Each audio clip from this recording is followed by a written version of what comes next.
The October wind danced with the fallen leaves, sweeping them into spirals along the cobbled sidewalks of Fairmont City. A thick blanket of gray clouds loomed above, casting the city in a somber hue.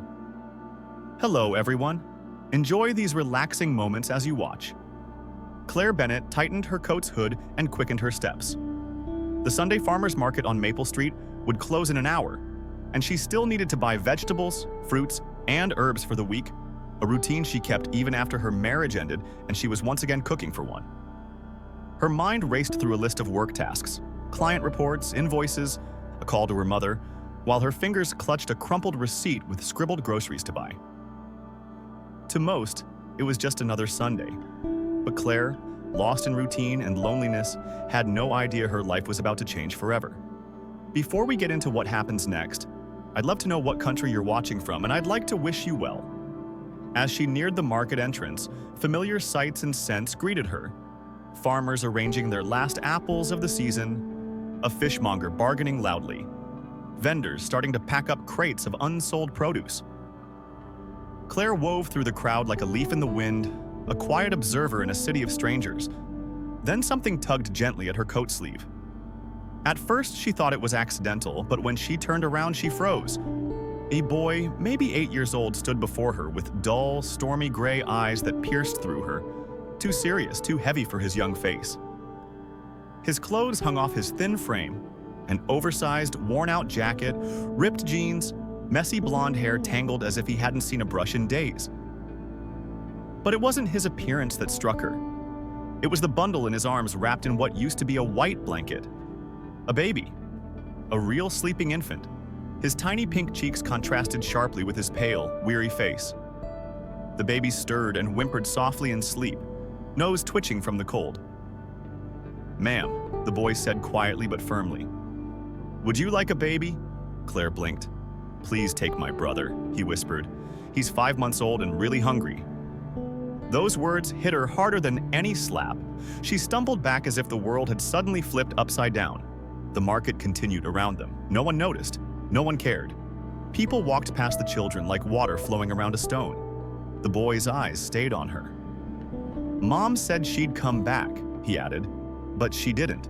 She's been gone for days. We have no food, and Noah cries all the time." Claire's heart clenched. "Where's your dad? Any relatives?" He shook his head. "Just Miss Linda, the neighbor, but she's in the hospital. It's just us now." Noah began to cry, a soft, hungry wail that cut through the market's noise like a blade. The boy, whose name she would soon learn was Lucas, clumsily rocked his brother side to side. "I tried giving him milk," Lucas added, "but it went sour. I don't have money to buy more." Claire's instincts battled her logic. Every fiber screamed to help them, yet voices in her mind warned her to be careful. This could be a scam, a trap, something dark. Still, her hand moved on its own. "Can I hold him?" she asked, voice trembling. Lucas hesitated, then slowly trusted her, handing over the infant. The warmth of the tiny body against her chest ignited something inside Claire, something she thought had long died. She tightened her arms around him, feeling him whimper and then settle, soothed by human touch. "Let's go to the pharmacy," she said, her voice firmer now. "We'll get baby formula, a bottle, then you'll come home with me. Get warm, get fed. After that, we'll figure everything out." Lucas looked at her as if trying to see through her soul, then nodded. And so the three of them, one woman, one boy, one baby, walked away from the market, swallowed by the flow of city life. Inside Claire, emotions churned, panic, uncertainty, hope. She had once dreamed of being a mother. That dream had died in sterile hospital rooms and shattered in a bitter divorce. But now, without warning, 2 fragile lives had landed in her arms. Not by birth, perhaps by fate. Let's talk about it. If a child approached you in public and asked you to take their baby sibling, what would you do? Do you think Claire made the right decision bringing them home, even without knowing the full story? Why or why not? Lucas is only 8, yet he's already acting like a parent. What emotions does that evoke in you? Have you ever been in a situation where your instincts urged you to help, even if it seemed risky? Did you listen? Do you believe that sometimes the family we find can be even stronger than the one we're born into? The truth behind the door, the ride to Green Hill Apartments Block C, was quiet. Claire held little Noah close, his warm body pressed against her. Lucas sat beside her, gripping his coat as if bracing for a storm. His eyes, too mature for his years, stayed fixed on the window, watching the city blur past. Claire tried to speak, to ask about his mother, what had happened, why he hadn't called for help. But something in his silence kept her quiet. He didn't need gentle questions now. He needed safety. When they arrived, Lucas pointed toward a crumbling building, apartment 3B. Claire's stomach twisted. The stairwell was red with mold, cigarette smoke, and something else. Something rotten. Trash lined the corners, broken glass crunched under her boots. As they reached the door, Lucas hesitated. "She might be home now," he whispered. Claire tightened her grip on Noah and nodded. "Let's see." The door was ajar. She gently pushed it open. What lay beyond wasn't shocking, but it hit her like a punch to the chest. Dim lighting revealed a narrow hallway littered with trash. Crushed soda cans, filthy clothes, old newspapers. The air was thick and heavy, as if it hadn't moved in weeks. "Mom," Lucas called softly, voice trembling with fear. A harsh, raspy cough came from the kitchen, followed by a slurred, sharp voice. "Where the hell you been?" Claire stepped forward, eyes locking onto the figure slumped in a peeling chair at the kitchen table. Rachel Miller looked nothing like a mother. Her greasy hair hung in tangled strands around a gaunt face, bloodshot eyes narrowing as she took in Claire and the baby. "Who the hell are you?" she slurred, trying to stand but wobbling, gripping the table for balance. "I found your children alone at the market," Claire said calmly. "They were starving." Rachel scoffed, waving her off. "So what, you're playing saint now?" Claire's eyes scanned the room. Dirty dishes, dried out bottles, cigarette butts and old beer cans, a shrine to neglect. How could anyone live like this, let alone raise children? Then Rachel said something that made Claire's blood run cold. "You like him?" she asked, pointing at Noah. "You can have him, $500, he's yours." Lucas flinched. Claire gasped. "What did you just say?" she demanded. "You heard me." Rachel leaned back in her chair. "He cries too damn much. I got no milk, no diapers, no patience. You look like you've got money. Take him. Call it a favor." Claire clenched her fists, fighting the bile rising in her throat. "He's not some object you can sell," Rachel sneered. "Everything's for sale, sweetheart. Anyone cares about kids like them? You're doing him a favor. Hell, take both. Fewer mouths to feed." Claire's gaze shifted to Lucas, whose face had gone pale, lips trembling but not crying. Instead, he stepped forward, standing in front of her like a shield. "I'll go pack our things," he said quietly. "No," Claire whispered. "You're not alone in this anymore." She looked back at Rachel, who was now fumbling with a cheap vodka bottle. This woman, this mother, had given up on her own children, traded her love for numbness and poison. "I'll come back with the paperwork," Claire said flatly. "Sign them over, officially, or I'm calling child services." Rachel laughed bitterly. Yeah, whatever, just bring the cash." Claire didn't respond. She turned, guiding Lucas toward the door. The boy clutched a torn, dirty backpack. Inside, 2 toys and a baby bottle cap. Outside, sunlight felt foreign. Claire breathed deeply, heart pounding.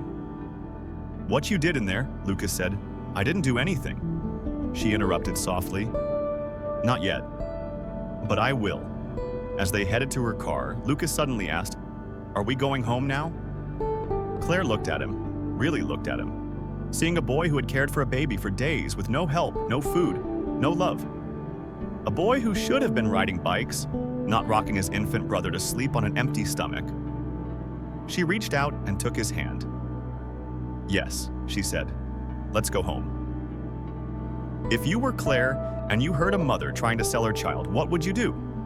Walk away and call authorities, or take matters into your own hands like Claire? Share your thoughts in the comments. Your words might inspire someone facing a tough decision. Back at her apartment in Crescent Hill, Claire said no to a makeshift crib, just a cushioned box. Noah stirred slightly, then drifted back to sleep, tiny fist curling around the edge of a blanket. Lucas stood awkwardly by the door, clutching his torn backpack like a lifeline. "You don't have to stand there," Claire said gently. "Come in, Lucas. This is your home too, for now and hopefully longer." The boy nodded but hesitated, as if he didn't trust the safety yet, like the floor might fall away again. That night, as the city settled under soft rain, Claire sat by the window, watching droplets slide down the glass like tears. Her phone heavy in her hand, she had to report Rachel, alert family services, do everything legally or risk losing both children forever. But what terrified her wasn't the system. It was the possibility that the system might separate the boys. Lucas had said it himself. If they took us, we'd never see each other again. Would that break them more than their current lives? The morning Claire made the call. The woman on the line at child welfare sounded tired, uninterested, until Claire mentioned she tried to sell her baby that day. An officer visited that afternoon. Claire gave her testimony. Lucas was interviewed. Rachel Miller was taken into custody. That night, within 24 hours, both boys were placed under temporary protective custody. Claire stood outside the social worker's office as Noah was carried away, his cries echoing in her chest like cannon fire. Lucas didn't cry or scream, but as he turned back one last time, Claire saw the fear in his eyes. Not for himself, but for his brother. Will you come get us?" he asked before leaving. "I will," Claire whispered. "I swear I will." The following weeks blurred into courts, forms, interviews, background checks. Her apartment was inspected, her finances scrutinized. She was single, with no biological ties to the boys and lacked prior parenting experience, perceived as less ideal. But Claire refused to give up. She showed up every day, brought toys, read to Noah, helped Lucas with homework. Her past, once a source of shame, became her strength. "My husband left me because I couldn't have children, but I chose these boys and I love them. That should count for something." And it finally did. 3 months later, she stood in family court, Lucas holding her hand and Noah in her arms. The judge smiled. "Temporary guardianship is granted to Miss Claire Bennett. We will revisit in 6 months for full adoption." Lucas looked at her, eyes wide. "Does that mean we're staying?" Claire couldn't speak, her throat tight, but she nodded. Lucas hugged her, their first real hug. Their new life wasn't perfect, but it was real. Lucas enrolled in school, made friends, joined the track team. Noah thrived, curious, stubborn, attached to his toy giraffe, calling Claire Mama. Claire worked late, editing articles, freelancing, penny pinching. But every morning she woke to the sound of little feet running down the hall, and it all felt worth it. On Christmas Eve, 3 stockings hung on the wall, one for each of them. For the first time in years, Claire felt whole. A year later, Claire officially adopted Lucas and Noah. The courtroom filled with tears. Lucas in a suit, smiling, Noah waving like a tiny prince outside. Claire took a photo, 3 shadows under the afternoon sun, a family built not by blood, but by choice, courage, love. She posted it with a simple caption: "We found each other on the hardest day of our lives. Now every day is a little brighter. We're not just surviving anymore, we're living. We're a family." Did this story touch your heart like it did ours? Do you believe family is about love, not just biology? Share your thoughts below. Your words might inspire someone facing a tough choice. A year after the court sealed their bonds, life didn't become perfect overnight, but something had shifted. Claire, Lucas, and Noah no longer just survived.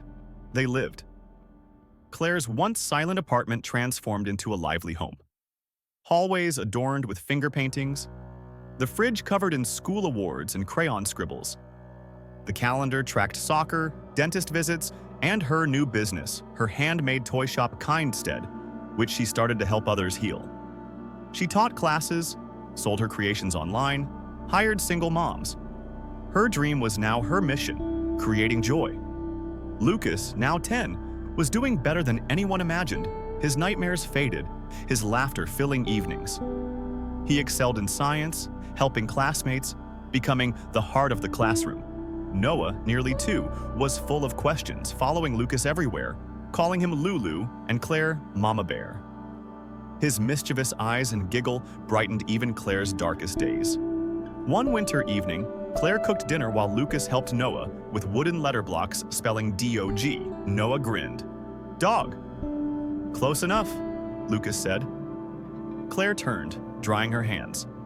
"Think I could be a teacher someday?" "You can be anything," Claire replied, proud.